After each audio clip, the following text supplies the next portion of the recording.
doing my introduction. All right. Hello, everyone. I'm Leonard French, your favorite copyright attorney. And what we are here today to view is the Akilah Hughes versus Carl Benjamin case. And the judge, I'm not going to gloss over it or bury the lead or anything. The judge has ruled in favor of Sargon of Carl Benjamin and his attorney, Wesley Mullen, and has granted full fees and costs, basically everything that was requested. And the judge does a great job of summarizing the case and showing us what the issues were with the fees and costs. So that's what we're going to do today, is focus on that. Who am I? I'm Leonard French. I am a copyright attorney in the US. I usually defend people from file sharing plaintiffs like Malibu Media and Strike 3 Holdings, but I also have a passion for copyright, and I really passionately and sincerely believe in the whole bettering of science and the useful arts by protecting people's copyrights and patents and trademarks and things, other intellectual property. And so we have a YouTube channel here where I like to talk about copyright issues and talk about legal issues and such. So without further ado, let's get into the ruling by Judge Sullivan here. This is in the United States District Court for the Southern District of New York. And this is, of course, the Akilah Hughes versus Carl Benjamin, aka Sargon of Akkad case. And this is Judge Sullivan's final opinion and order on the fees and costs issue. Judge Sullivan does a really great job of describing what's going on here, so let's just jump in.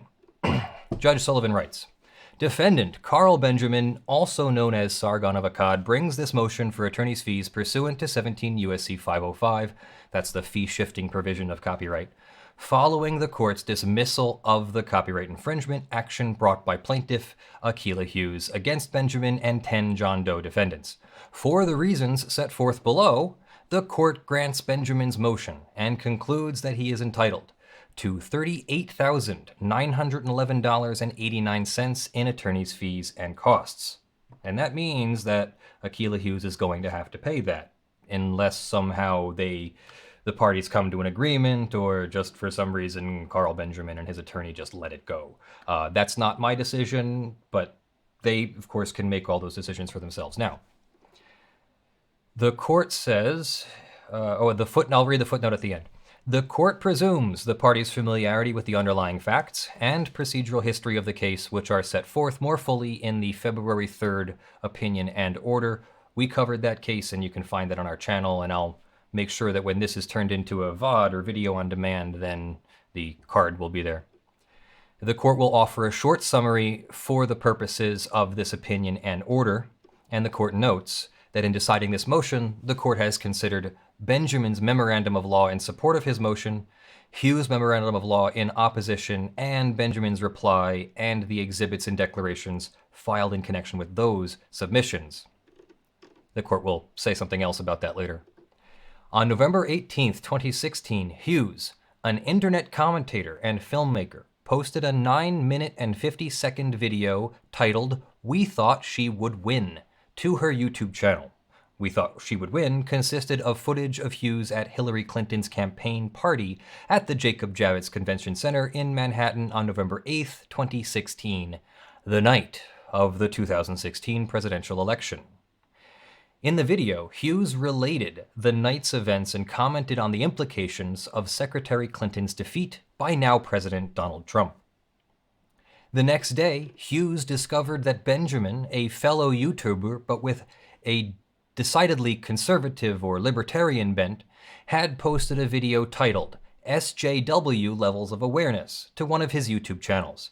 Benjamin's video consisted entirely of 6 clips from We Thought She Would Win, totaling 1 minute and 58 seconds, spliced together.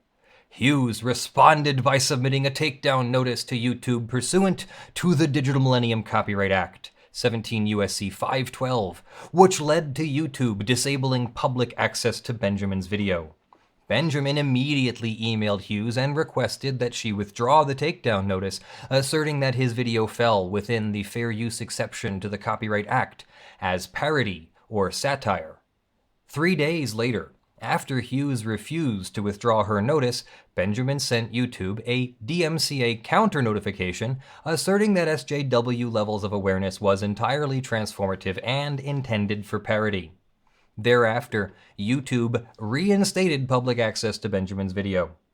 On August 25, 2017, Hughes initiated this action for damages and injunctive relief. And in a very strange twist of irony, we were the channel that her attorneys came to break the news. No further comment on that. Hughes' complaint alleged that Benjamin infringed on her copyright of We Thought She Would Win through his public posting on YouTube and Twitter of SJW Levels of Awareness. Throughout the course of this litigation, Hughes prominently referenced Benjamin and the ongoing suit on Twitter. For instance, on December 8, 2016, Hughes tweeted that she had a Christmas present on the way for Benjamin, referring to the lawsuit. On October 28, 2018, Hughes tweeted that she was currently suing Benjamin's white supremacist ass for stealing her content. 2 months later, Hughes referred to Benjamin in a tweet as a carnival barker and expressed a desire to convince the crowdfunding platform GoFundMe to terminate Benjamin's campaign to fund his legal costs for this action and to bankrupt Benjamin with a libel suit, which is a defamation suit. On February 12, 2019, Hughes replied to a tweet predicting that she would lose her copyright lawsuit by declaring that she was gonna take hundreds of thousands of dollars USD from Benjamin. On February 3rd, 2020, the court concluded that SJW Levels of Awareness plainly fell within the fair use exception to the Copyright Act and dismissed Hughes' complaint. And that's really important. This wasn't adjudication from a judge or jury after fact-finding and discovery and everything. Hughes' claim was so tentative or so tenuous, so tenuous that Sargon, Carl Benjamin, Wesley Mullen, attorney, were able to get the thing dismissed on a 12b6 motion to dismiss without having to go through all of that, which is really early for all of that to happen.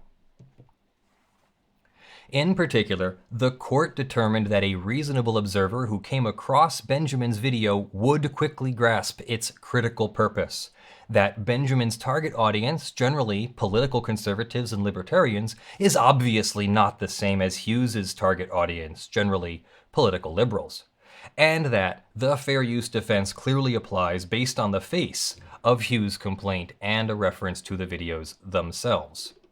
Approximately 2 weeks later, Benjamin moved for attorney's fees and costs under the law 17 U.S.C. 505 and the Federal Rule of Civil Procedure 54D.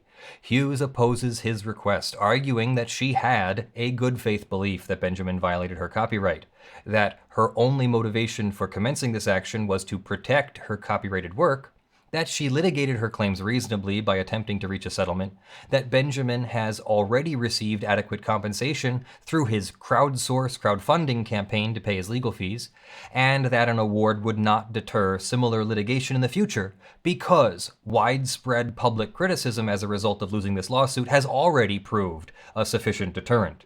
And the court notes here in a footnote, on June 11th, 2020, Benjamin submitted a supplemental letter asserting that Hughes has made several additional public statements, we covered that, and that it further justified the requested award of attorney's fees. Hughes responded requesting to strike the supplemental letter from the record and, or alternatively, grant Hughes the opportunity to submit a reply. The court has not considered any of that, and as a result, Hughes' motion is denied as moot, I guess.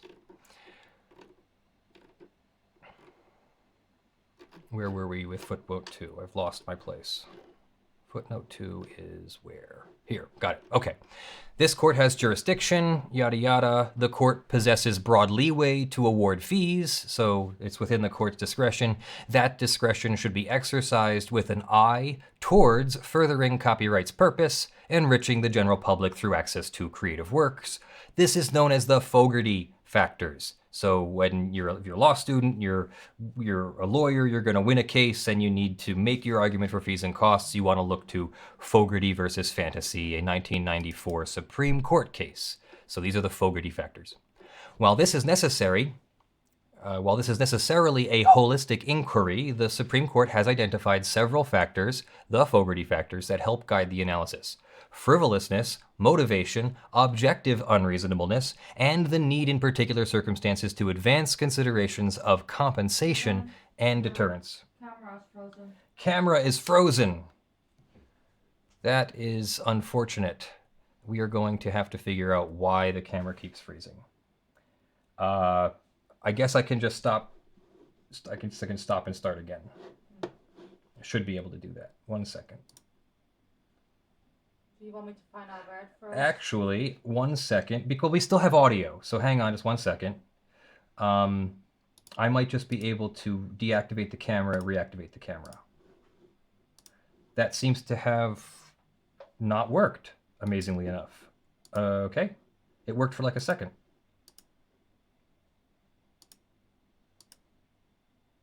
Wow, it like activates.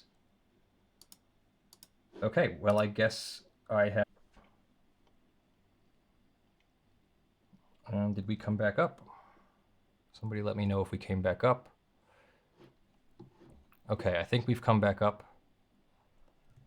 All right, I'm going to continue as if I've come back up because it looks like I have. I'm sorry if the sync is off.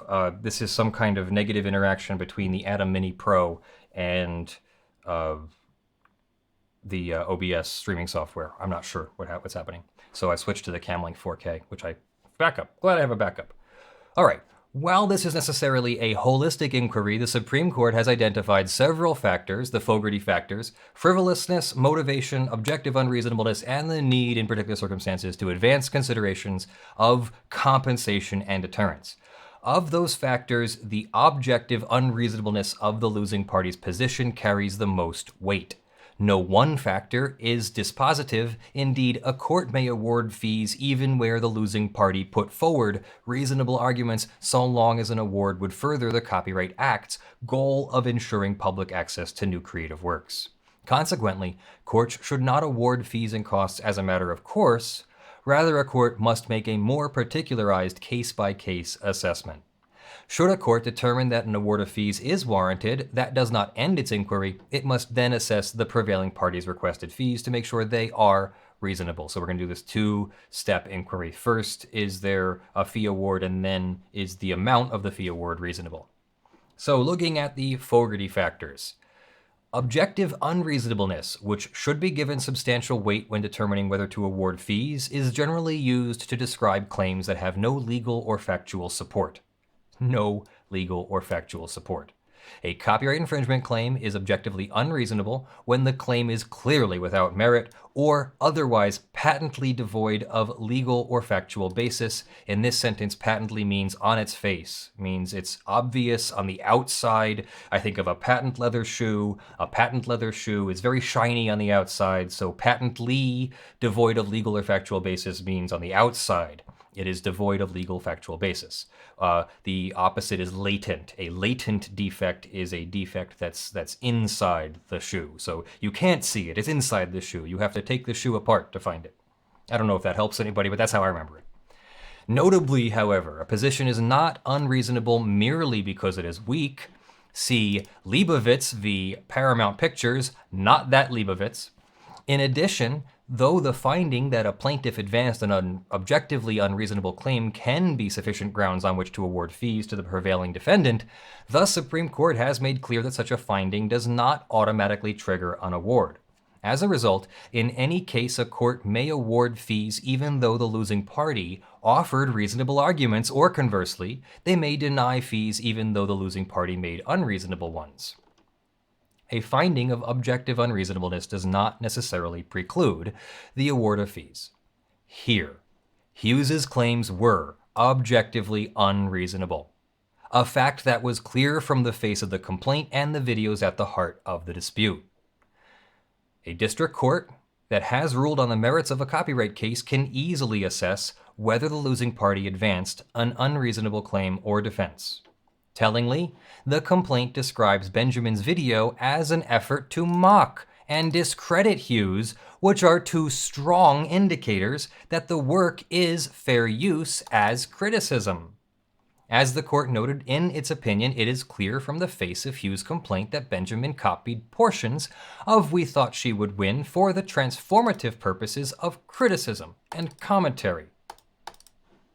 The court highlighted that beginning with the title of Benjamin's work, SJW Levels of Awareness, Hughes herself acknowledges that SJW, or social justice warrior, is a term routinely used by Benjamin in a demeaning context to belittle proponents of perceived liberal social policies and stances. It was therefore unmistakable that the edited video was designed to highlight and critique Hughes' alleged lack of self-awareness, not to pass off her work as Benjamin's. Furthermore, the fact that Benjamin's video naturally targeted a completely different audience than Hughes' video, and thus does not pose a threat to the copyrighted work's market value, also demonstrated that Benjamin's video constituted fair use. The objective unreasonableness of Hughes' claims thus weighs strongly in favor of awarding fees and costs to Benjamin. We're still doing good here? I'm just checking in. Thank you, Hakan Andersson. I probably didn't pronounce that right. Somebody will tell me. Thank you for the Swedish kroner 20 donation to the Poor Frozen Camera Fund. Yeah, thanks. Improper motivation. Benjamin argues that Hughes brought this suit to silence her political opponents and critics and to generate publicity for herself. Motivation, like all the Fogarty factors, is not dispositive, but the presence of improper motivation in bringing a lawsuit or other bad faith conduct weighs heavily in favor of an award of fees and costs. And thank you to MK Painter for the $5. Imagine having yourself a petty tantrum immortalized into case law. Yeah. Here, the court has little difficulty concluding that Hughes's dual goals in bringing her baseless suit were to inflict financial harm on Benjamin and to raise her own profile in the process. Improper or bad faith motivations are generally difficult to discern, as litigants often have a variety of objectives and may obscure their baser ones behind a veil of legitimate-sounding claims. In this case, however, Hughes openly discussed her improper motivations on both Twitter and her website. Indeed, Hughes admitted to potentially hundreds of thousands of followers that she intended to bankrupt Benjamin, to stymie his attempts to crowdfund his legal costs, and to use copyright laws to silence her political opponents and critics. Other posts, including her public boasting about the legal dispute on her social media accounts, even describing her complaint as a Christmas present for Benjamin, and her public belittlement and celebrity-style feuding with Benjamin, strongly suggests that Hughes intended to sensationalize the litigation to elevate her own public profile and achieve a secondary financial gain. Together, Hughes's public comments reveal an intent to abuse the legal system in order to further a personal agenda that had little to do with the Copyright Act. I believe the appropriate word would be hubris. Of course, evidence of respectful conduct and efforts to efficiently and inexpensively resolve a dispute can sometimes neutralize evidence of improper motive and bad faith. The Magnum case found no improper motive or bad faith, even where plaintiff engaged in settlement negotiations and agreed to streamline litigation by limiting both the discovery and summary judgment briefing. But while it is true that Hughes did make a settlement offer, in this case, the offer hardly constituted a reasonable effort to resolve efficiently the dispute. Hughes's lone offer to settle this baseless case for $46,000, which was to be paid to Hughes, right? And now, of course, the award is in the opposite direction, came on April 10th, 2018. By then, the court had already laid bare the weakness of Hughes' claims during the parties' pre-motion conference in early March. Quote, "It seems to me you concede in the complaint that the video is mocking, and anybody who goes to Benjamin's site would understand it to be mocking. So whether this case is decided on a motion to dismiss or on summary judgment, this is likely to be fair use. As a result, the court finds that Hughes litigated with an improper motive and that she never endeavored to efficiently and fairly resolve the litigation. I think we have a kitty moment here. And while we are watching the kitty, I will thank Michael Dale for the $5. Thank you for the videos, Leonard. Love how you make the law accessible and understandable. Congratulations on the marriage as well. Thank you so much. I have made it to Luxembourg. As you can see, we're starting to make my set here. We went to IKEA yesterday, and this Hughes thing dropped in the middle of our construction, so it's not quite finished and not quite lit properly, and I don't know, the sound isn't quite, and obviously the thing froze, so we're getting through it, and really, we appreciate your support. Let me see who else I should thank. STB, Saint Bad Returns. Sinbad Returns, Sinbad, I think that's how it's pronounced. $5, thank you. Glad to see our court system does not reward people who have their feelings hurt and then try to destroy someone's life. Yeah, right? And now might be a good time to announce that I have not taken really any position on the political parts of this. I didn't vote for Trump in 2016, and I was surprised by Trump's victory, but that's not any reason for me to analyze Carl Benjamin's case differently or something like that. So, you know, that really doesn't, my political perspective really doesn't come into this situation, though I'm sure we will find some people commenting in the comments like that. You know, it happens. But that's, you know, we're trying to be objectively reasonable here ourselves too. Compensation and deterrence.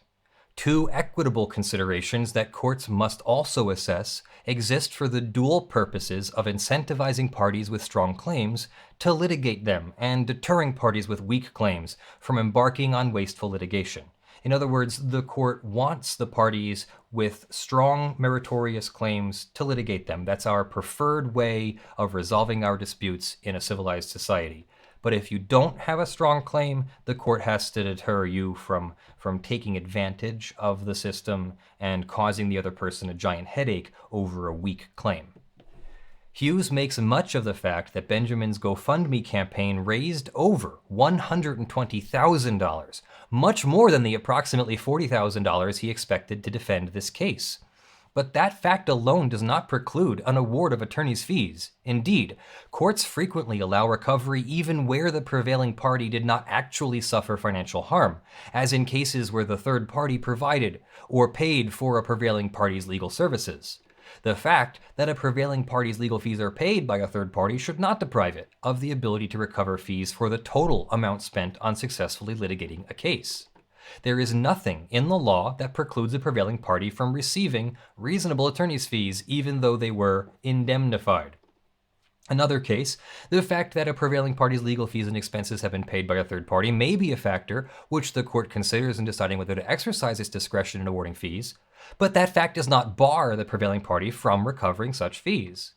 Put simply, a litigant's good luck in having the financial wherewithal to defend against a frivolous suit, whether because of insurance, a GoFundMe campaign, a rich uncle, or a pro bono lawyer, does not automatically immunize the losing party from the consequences of their actions. There's a footnote.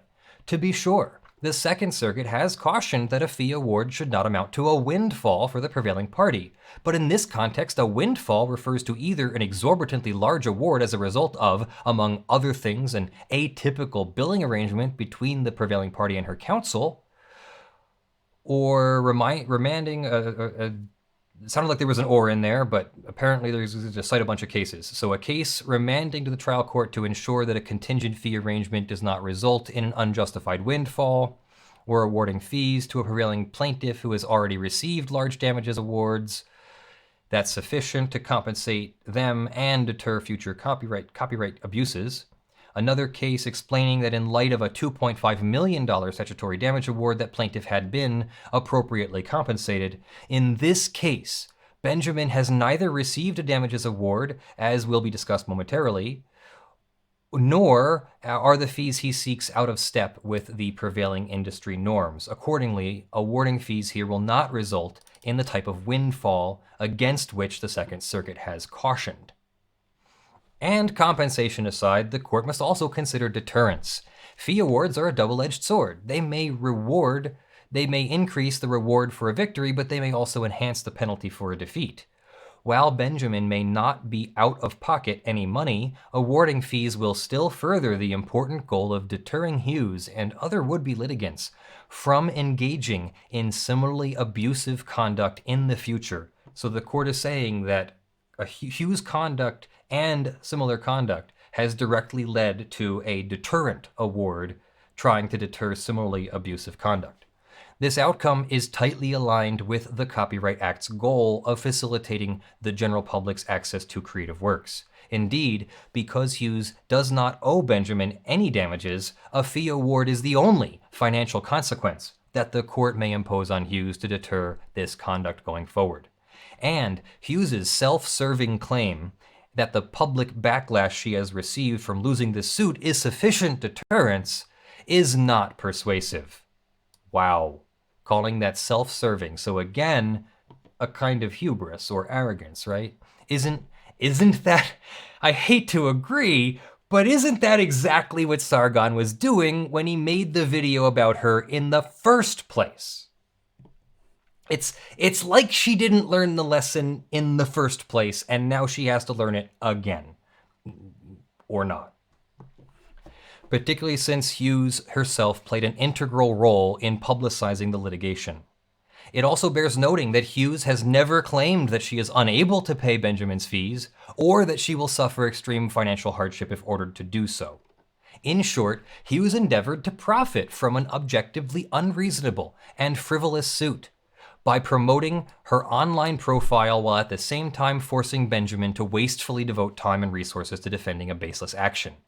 Since the goals of the Copyright Act are more likely to be advanced by an award of attorney's fees, the fact that Benjamin had the support of third-party contributors through his GoFundMe campaign, though relevant, does not insulate Hughes from paying an award. Accordingly, the court will order Hughes to pay Benjamin's fees and costs in this litigation. So, boom, her actions after bringing her lawsuit and making her video, and he copies her video and makes his own out of it and releases it. After that, her actions led directly to this award of attorney's fees. So then the court will turn to the amount of the fees. Having determined that an award of attorney's fees is appropriate, the court must still assess whether the fees sought by Benjamin are reasonable.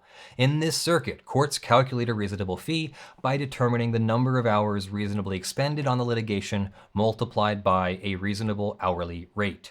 This analysis boils down to asking what a reasonable paying client would be willing to pay given that such a party wishes to spend the minimum necessary to litigate the case effectively.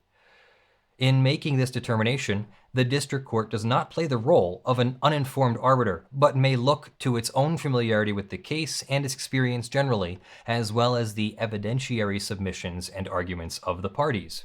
The fee applicant bears the burden of documenting the appropriate hours expended and the hourly rate. Benjamin requests $33,419.35 for the attorney's fees expended in defending against Hughes' claims. Another $5,366 for the fees spent on this motion, and $126.54 in costs, which are limited to the cost of the pre-motion conference transcript. So a transcript of the proceeding cost $126.54.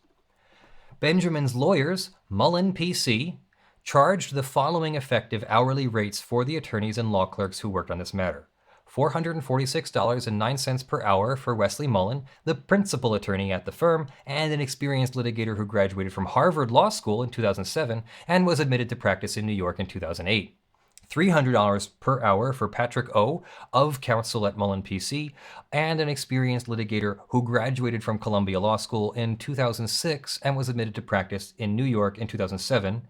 $60.04 per hour for Johnny Nguyen, a student at the Benjamin Cardozo School of Law and a non-attorney law clerk, and $36.41 per hour for Spencer Perlman, a graduate of the Benjamin Cardozo School of Law and a non-attorney law clerk.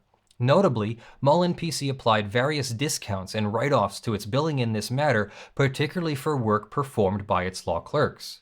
It is perhaps telling that Hughes does not challenge Mullen PC's rates.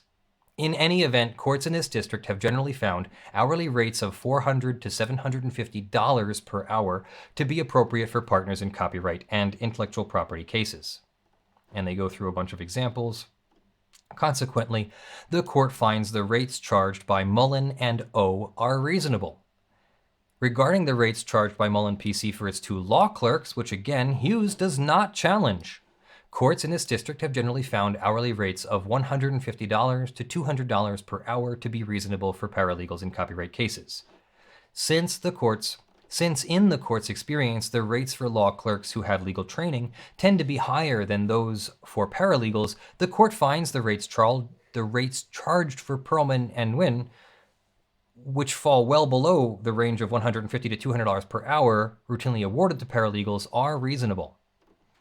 The court also finds that the hours expended in the case, 57.5 for Mullen, 16.5 for O, 43 and 4/10 for Perlman, 17.2 for Nguyen, were reasonable, and Hughes does not argue otherwise. Given the nature of the issues and the quality of Mullen PC's work product, I mean, like, really, pretty high quality stuff here, guys. The court finds that the time expended fell within the range of what a reasonable paying client would deem necessary to litigate the case effectively. For example, Mullen PC billed approximately 37 hours in time and 55 hours in law clerk time in preparing the motion to dismiss, the memorandum of law in support of that motion, and the subsequent reply. Additionally, the firm billed 14 hours in connection with this motion for attorney's fees, an expense which is compensable. The remaining 28 hours were spent performing a variety of necessary tasks, including conferencing with the client, corresponding with Hughes' counsel, and preparing for and attending the pre-motion conference. The court finds these amounts to be reasonable. Additionally, the court finds that the invoices provided by Benjamin are sufficiently detailed. I think we just saw a case where they weren't detailed enough and the court threw some of it out. Not this case. Thus, after examining the comprehensive billing receipts submitted by Benjamin, the court concludes, based on its own experience and the practice within this circuit, that the fees requested by Benjamin are reasonable. The $126.54 in costs he seeks for ordering a transcript are also reasonable and compensable.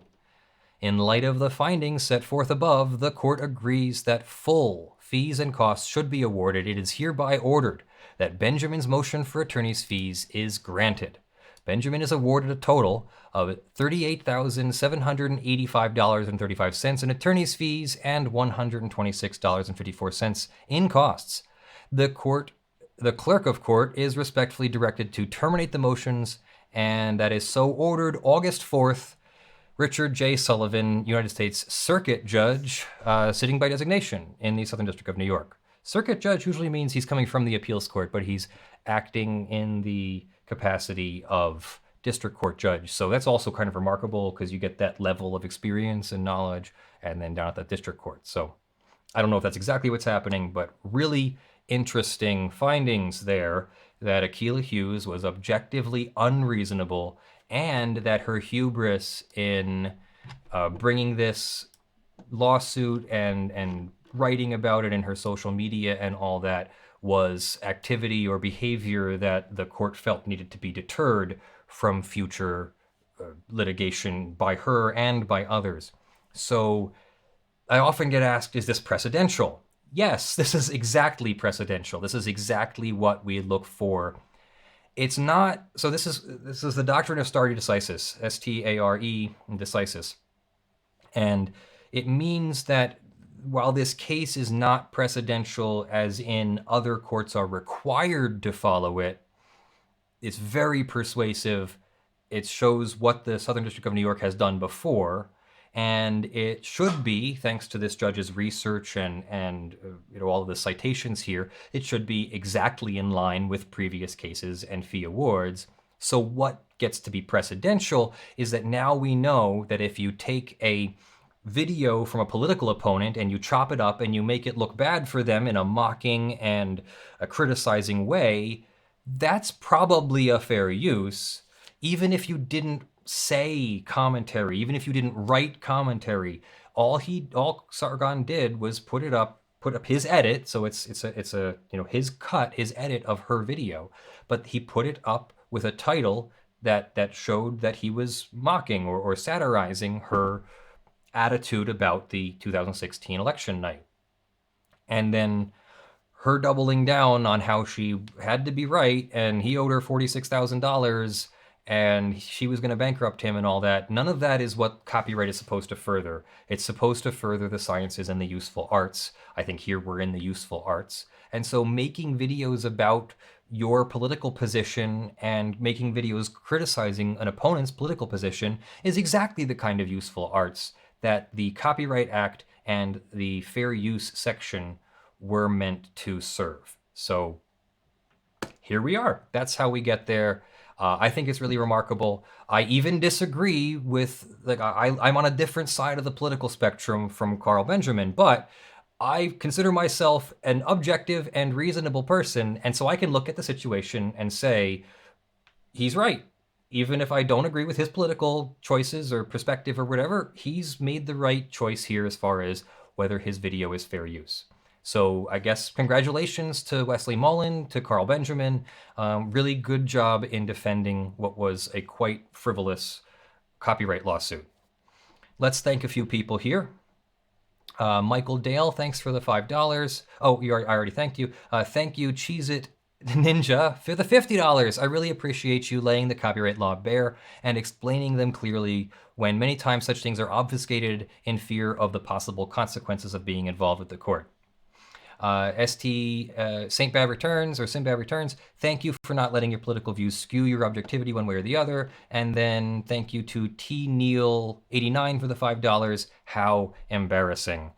There's a world in which a person who loses this kind of lawsuit could go, you know what? Okay, I was wrong, and move on. I just haven't seen that behavior from Akilah Hughes. I even got blocked from Twitter, and all I've done is cover the lawsuit. So, it doesn't matter to me whether she's blocked me on Twitter. I really don't have a dog in the fight. But it's funny that Akilah Hughes blocked me on Twitter, and all I'm doing is covering the lawsuit. So let us know what you think in the comments. Try to keep it civil. Try to keep it focused onto the copyright issue. We do occasionally have to hand out permabans to people who go straight for the ad hominem attacks. Nothing light. It's really pretty bad attacks that when they're really, really bad, that's when we have to remove them. But otherwise, I really want to have a good discussion in the comments. So thank you for joining me. That should be our show. I'm Leonard French, your favorite copyright attorney. I'll save some time after my outro here for any questions in the chat, so get them in now while I'm doing my outro. Thank you to our community supporters. We are a community-supported legal education channel here on YouTube, and we need your support on patreon.com/ljfrench and sponsus.com/law. Thank you to the following $50 plus supporters in the month of August. Nicely Done Defense, Joe Tyson, Wes Delj, Citizen of the Sovereign, John Steele, Gavin Barnard, Eevi, Kyle Mudrak, Spirit Bear, Jan Negrey, Benjamin Hitov, Stephen, Blackleaf, Cute Grills in Your Area, Longreach Jones, Definitely Not Prenda Law, Ugly Grill, Shielo T, Rudolph Bescherer Jr., Oscar the Phrophet, Jay Dixon, Hot Grills in Your Area, Ameknight, Engineer, Brandyn, Abel, Torpedan, and Creative Corruptions. And thank you to the $5 plus supporters. You'll all be in the description of the videos that drop. Let's take a look at the chat here before we go. Not really a question, but I think you and Sargon should get on a stream together to discuss. He'd probably be entirely likely to be interested. Okay, it's possible. Thank you for inspiring me to make videos of my own as well. Hey, cool, but really nice, Runkle of the Bailey. How much are we going to see this case referenced in future for highlighting? You don't need to change the contents to be transformative. The H3H3 case was already cited. I think it was even cited in this case. I expect this case will be cited, and I think it already was cited in one case that we read.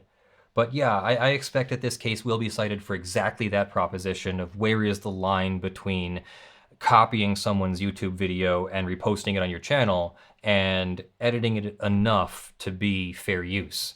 It's not going to be every case that's fair use. It has to be this transformative, mocking, criticizing nature.